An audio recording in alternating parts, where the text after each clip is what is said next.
Good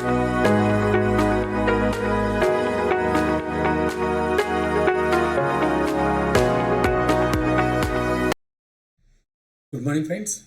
ఈరోజు మనం blood clotting అంటే రక్తం గడ్డ కట్టడం అనేది ఏ విధంగా జరుగుతుంది, దాని మీద గతంలో ఎటువంటి క్వశ్చన్స్ రావడం జరిగింది, భవిష్యత్తులో ఏ విధమైనటువంటి క్వశ్చన్లు వస్తాయి అనే దాని మీద ఒక టాపిక్ మనం చదువుకుందాం. ఈరోజు మనం బ్లడ్ క్లాటింగ్లో ఏంటంటే పనికి వస్తాయి, ఏ విధంగా జరుగుతాయి అనేది ఒకసారి మీకు డీటెయిల్గా వివరిస్తాను. The outflow of blood is prevented by the formation of a clot during injury. This is called blood clotting or blood coagulation. సాధారణంగా ఎప్పుడైనా ఒక దెబ్బ తగిలిందనుకోండి, ఆ దెబ్బ తగిలినప్పుడు రక్తం అనేది కంప్లీట్గా ఫ్లో అయిపోతూ ఉంటుంది, బయటకు వెళ్ళిపోతూ ఉంటుంది. ఆ బ్లడ్ బయటకు వెళ్ళిపోకుండా రక్తాన్ని గడ్డ కట్టించే పద్ధతిని బ్లడ్ క్లాటింగ్ లేదా బ్లడ్ కోయాగులేషన్ అని పిలుస్తారు అన్నమాట. The cells useful for this blood coagulation is platelets. మనం ఇంతకుముందు క్లాస్లో చెప్పుకున్నాం, రక్త కణాలు అనేవి 3 రకాలుగా ఉంటాయి. ఆర్బీసీ అంటే ఎర్ర రక్త కణాలు, డబ్ల్యూబీసీ తెల్ల రక్త కణాలు, ప్లేట్లెట్స్ అనేవి థ్రాంబోసైట్లు అని చెప్పుకున్నాం. ఈ 3 అయినటువంటి ప్లేట్లెట్స్ లేదా థ్రాంబోసైట్లు అనేవి ఇక్కడ రక్తం గడ్డ కట్టడానికి ఉపయోగపడుతూ ఉంటాయి అన్నమాట. అలాగే ఈ ఒక ఎంజైమ్ కూడా ఈ బ్లడ్ క్లాటింగ్ ఉపయోగపడుతుంటుంది. The enzyme useful blood clotting is thrombokinase. ఆ ఎంజైమ్ పేరు చూడండి, థ్రాంబోకైనేజ్. ఆ ఎంజైమ్ పేరు జాగ్రత్త గుర్తుంచుకోండి, థ్రాంబోకైనేజ్ లేదా దాన్ని థ్రాంబోప్లాస్టిన్ అని కూడా పిలుస్తారు. థ్రాంబోకైనేజ్ లేదా థ్రాంబోప్లాస్టిన్ అనే ఎంజైమ్ వలన బ్లడ్ క్లాటింగ్ అనేది జరుగుతూ ఉంటుంది. అంతేకాకుండా మరొక రకమైన క్వశ్చన్ కూడా అడిగే అవకాశం ఉంది. అదేంటంటే రక్తం గడ్డకట్టడానికి ఉపయోగపడే ఖనిజ లవణం ఏది, mineral useful for the blood clotting is అని అడుగుతాడు. అది కాల్షియం మాలిక్యూల్స్ అనమాట. కాల్షియం 2+. కాల్షియం మాలిక్యూల్స్, కాల్షియం అయాన్లు అనేవి రక్తం గడ్డకట్టడానికి ఉపయోగపడుతూ ఉంటాయి. అంతేకాకుండా మరో రకమైన క్వశ్చన్ వచ్చే అవకాశం ఉంది. The vitamin which is useful for the blood clotting is vitamin K. Vitamin K యొక్క శాస్త్రీయ నామము ఫిల్లోక్వినోన్. ఫిల్లోక్వినోన్ అని విటమిన్ కే అని అంటారు. ఆ విటమిన్ కే అనేది రక్తం గడ్డ కట్టడానికి ఉపయోగపడుతూ ఉంటుంది అన్నమాట. The number of factors involved in the process of blood clotting are 13. రక్తం అనేది సింపుల్గా గడ్డ కట్టదండి. రక్తం గడ్డ కట్టడానికి కొన్ని కారకాలు అవసరం అవుతాయి, కొన్ని పదార్థాలు అవసరం అవుతాయి. ఎన్ని పదార్థాలు, ఎన్ని కారకాలు కావాలి అంటే 13 కారకాలు కావాలి. మొత్తం 13 కారకాలని మనం గుర్తుంచుకోక్కర్లేదు, ఇంపార్టెంట్ ఫ్యాక్టర్స్ మాత్రం నేను చెప్తాను, ఇంపార్టెంట్ వాటిని చెప్తాను ఫ్యాక్టర్స్ని. కానీ అవసరమైన ఫ్యాక్టర్స్ ఎన్ని అని అంటే మొత్తం 13. ఆ 13 ఫ్యాక్టర్స్ ఉంటేనే బ్లడ్ క్లాటింగ్ జరుగుతుంది, లేకపోతే జరగదు. ఈ 13లో 4 ఫ్యాక్టర్స్ గురించి చెప్తాను. దానిలో ఫ్యాక్టర్ 1 ఏంటి అంటే ఫైబ్రినోజన్. దాని పేరు ఏం పేరంటే ఫైబ్రిజన్ అనే పదార్థం ఉంటుంది, ఫైబ్రినోజన్. అలాగే ప్రోథ్రాంబిన్ అనే దాన్ని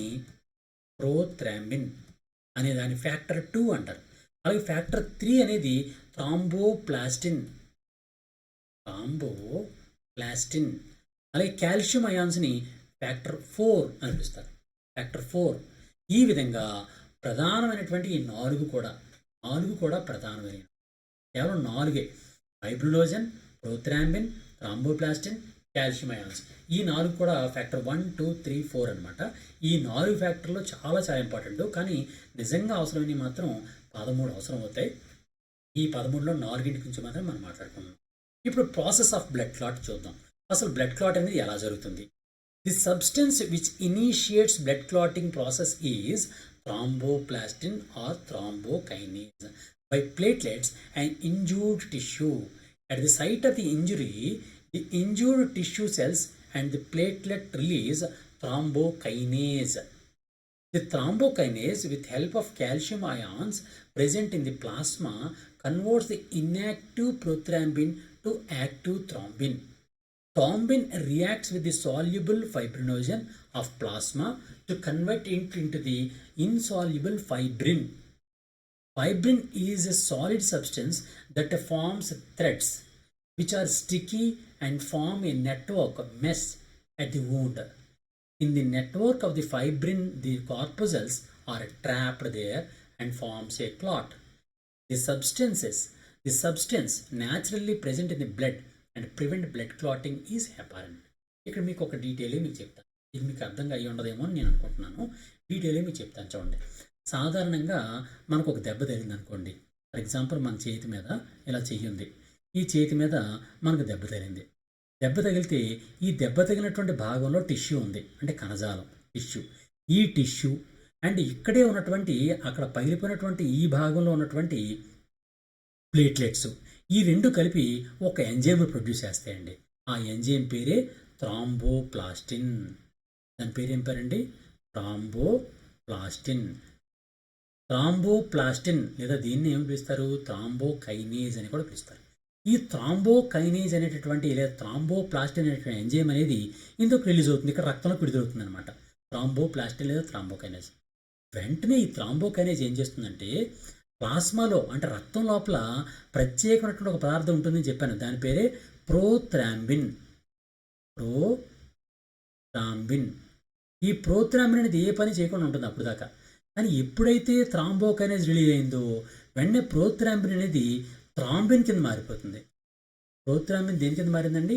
థ్రాంబిన్ కింద మారుతుంది. Prothrombin converted into thrombin.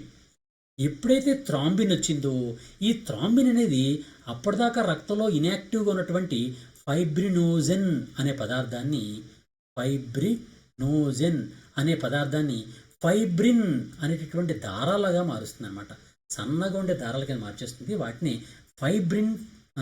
Fibrin దారాలు అంటారనమాట. ఈ విధంగా ఫైబ్రిన్ దారాల కింద మార్చేస్తుంది. ఈ ఫైబ్రిన్ దారాలు అనేవి ఈ బ్లడ్ క్లాట్కి అడ్డంగా పడిపోతాయి. ఇలా అడ్డంగా నిలువుగా కూడా ఈ ఫైబ్రిన్ దారాలు వచ్చేస్తాయి. ఈ ఫైబ్రిన్ దారాలు ఎప్పుడైతే వచ్చాయో రక్తం అనేది రక్తకణాలు అనేవి దానికి అడ్డంగా పడిపోయి రక్తపు గడ్డ అనేది ఉంటుందన్నమాట. మళ్ళీ చూడండి, జాగ్రత్తగా వినండి, మళ్ళీ చెప్తున్నాను.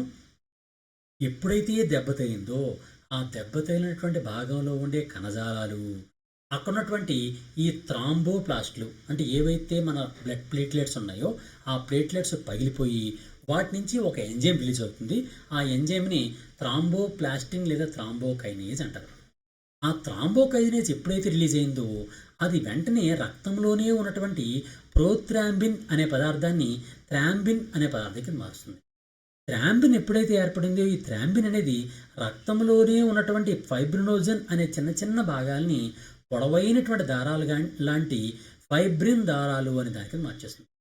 ఈ ఫైబ్రిన్ దారాలు అనేవి ఎక్కడైతే మనకు గాయం ఏర్పడుతుందో దెబ్బ తగిలిందో ఆ గాయానికి అడ్డంగాను నిలువుగాను ఒక మెస్ లాగా ఒక నెట్వర్క్ లా ఏర్పడి దాని పై భాగంలో రక్తకణాలు కూడా ఏర్పడి ఒక రక్తపు గడ్డగా ఏర్పడుతూ ఉంటుందన్నమాట. ఈ విధంగా that is the process of blood clot. రక్తం యొక్క గడ్డ కట్టడం అంటే ఆ విధంగా రక్తం గడ్డ కడుతుంది. మరి దెబ్బ తగలకుండా కూడా రక్తం గడ్డ కట్టేస్తుందా శరీరంలో అంటే రక్తం శరీరంలో గడ్డ కట్టకుండా చేయడం కోసం ఒక ప్రత్యేక పదార్థం ఉంటుంది. ఆ పదార్థాన్ని ఏమంటారంటే యాంటీ కొయాగ్యులెంట్ అంటారు. రక్త ప్రతిస్కందన పదార్థము అంటారు తెలుగులో. దాన్ని యాంటీ కొయాగ్యులెంట్ అంటారు. ఆ యాంటీ కొయాగ్యులెంట్కి ఎగ్జాంపుల్ ఏంటంటే హెపారిన్. ఈ హెపారిన్ అనేది రక్తం లోపల శరీరం లోపల రక్తం గడ్డ కట్టకుండా చేస్తుందని. ఇది హెపారిన్ కూడా చాలాసార్లు అనేక ఎగ్జామ్స్లో రావడం జరిగింది. ఇక్కడ మరో కొన్ని పాయింట్స్ చెప్తాను చూడండి. The anti coagulant present in the saliva of mosquito. మనం ఇంతకుముందు మస్కిటో గురించి మాట్లాడుకున్నాం. అంటే దోమలు మన రక్తాన్ని తాగుతూ ఉంటాయి. రక్తాన్ని తాగుతున్నప్పుడు మనకు అది తాగుతున్న విషయం మనకు తెలియదు. అది తెలియకుండాను అంతేకాకుండా మన రక్తం గడ్డ కట్టకుండా మన రక్తం గడ్డ కట్టింది అనుకోండి అది పీల్చుకోవడం కష్టం అవుతుంది. అందుకని మన రక్తం అనేది గడ్డ కట్టకుండా చేయడం కోసమని మస్కిటో దోమ అనేది దాని లాలాజలం నుంచి ఒక యాంటీ కొయాగ్యులెంట్ని ఉత్పత్తి చేస్తూ ఉంటుంది. దాని పేరు ఏం పేరంటే హీమోలైసిన్. హీమోలైసిన్ ఎవరు ఉత్పత్తి చేస్తారో? దోమలు ఉత్పత్తి చేస్తాయి. దోమలు మనుషుల యొక్క రక్తాన్ని తాగుతున్నప్పుడు లేదా క్షీరదాల యొక్క రక్తాన్ని తాగుతున్నప్పుడు క్షీరదాల యొక్క రక్తం గడ్డ కట్టేయకుండా ఉండడం కోసమని హీమోలైసిన్ అనేటువంటి ఎంజైమ్ని సెక్రెట్ చేస్తూ ఉంటాయి. అంతేకాకుండా లీచ్ ఉంటుంది, జలగ అనేది కూడా ఒక ఎంజైమ్ని సెక్రెట్ చేస్తుంది. ఆ ఎంజైమ్ కారణంగా మనుషులు లేదా క్షీరదాల యొక్క రక్తాన్ని అది తాగుతున్నప్పుడు మనుషుల యొక్క లేదా క్షీరదం యొక్క రక్తం ఆ భాగంలో గడ్డ కట్టకుండా అవుతుందన్నమాట. ఆ పదార్థం పేరు ఏం పేరంటే ఐరుడిన్ అనే పదార్థం అక్కడ ఉపయోగపడుతుంది. ఎవరు ఉత్పత్తి చేస్తారు ఐరుడిన్ని? లీచ్ లేదా జలగ ఉత్పత్తి చేస్తూ ఉంటుంది. హీమోలైసిన్ ఎవరు ఉత్పత్తి చేస్తారు? దోమ ఉత్పత్తి చేస్తుంది. ఓకే, ఈ పాయింట్లు కూడా మనం తప్పనిసరిగా గుర్తుంచుకోవాలి. హీమోలైసిన్ గురించి, ఐరుడిన్ గురించి అండ్ హెపారిన్ గురించి. హెపారిన్ ఎవరు సెక్రెట్ చేస్తారు? మన శరీరంలోనే ఉత్పత్తి అవుతుంటుంది. ఆ శరీరంలో ఉన్నటువంటి యాంటీ కోయాగులెంట్ ఏంటి అంటే అలా ఇక్కడ మనం గుర్తుంచుకోవాల్సిన మరో ప్రధానమైనటువంటి పాయింట్ ఏంటంటే the clotting time of blood is 5 to 8 minutes. సాధారణ ఆరోగ్యవంతమైన వ్యక్తికి రక్తం ఎంతసేపట్లో దెబ్బతగిలినటువంటి ఎంతసేపట్లో రక్తం గడ్డకడుతుందంటే 5 నుంచి 8 నిమిషాల్లో రక్తం అనేది గడ్డ కట్టేస్తుంది అనమాట. ఈ విధంగా రక్తం గడ్డ అనేది ఆ విధంగా ఏర్పడుతుంటుంది. రక్తపు గడ్డ కారణంగా మన రక్తం అనేది కోల్పోకుండా ఉంటాం మనం. శరీరంలో సాధారణంగా 5 నుంచి 6 లీటర్ల రక్తం ఉంటుంది.